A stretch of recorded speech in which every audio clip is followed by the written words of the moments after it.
Okay, guys, step number 2, right? We just found out that in this whole situation, our sodium hydroxide is the limiting reactant. We know why. We created an ideal scenario. We're saying, okay, cool, sodium hydroxide is the limiting reactant. But that means your hydrochloric acid is in excess. Remember, I said between your acid and your base, one of them finishes completely, it limits the reaction. The other one is in excess, it will be left over.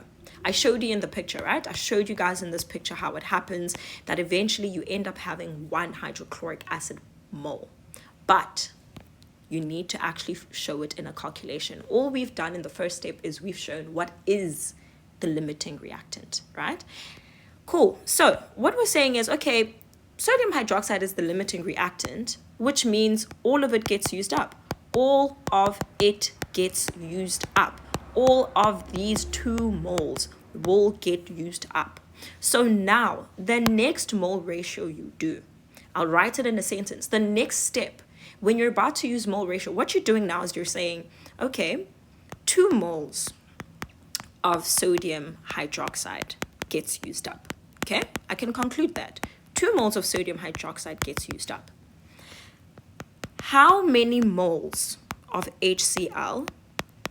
So how many moles of HCl will react with them? Right, because remember, we've got 3 moles of HCl. Initially, we have 3 moles. These are the initial moles of HCl. We've got 3 moles, but we just found out that of these 3 moles, some of them are going to get left over. So we've got some initial moles, and we can now actually find out how many moles of HCl will react, so that we can then find how many moles of HCl will be in excess. Right, if you see all of this information, 3 moles minus however moles that will react will then give us the number of moles in excess, because we said HCl is in excess.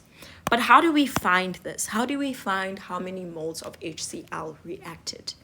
That is where mole ratio comes in again. You say, my mole ratio of sodium hydroxide that will react to the ratio of hydrochloric acid that will react, the ratio is 1:1, right? So now we say, okay, I know that 2 moles of sodium hydroxide will react. That I know for sure. But I just want to know how many moles of hydrochloric acid is going to react here with that sodium hydroxide. And then you'll find that the number of moles of hydrochloric acid that will react in this situation is 2 moles. So of these 3 moles, 2 moles of hydrochloric acid is going to react with your sodium hydroxide. And how much will be in excess? 1 mole of HCl.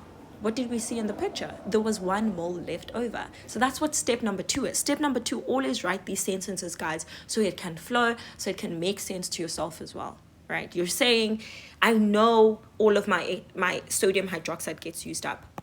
2 moles of it gets used up. Of these 2 moles, of the 2 moles, since I know the ratio, how much HCl will get used up with it? And you can even create this to remind yourselves that the 3 moles is your initial moles, and even label it.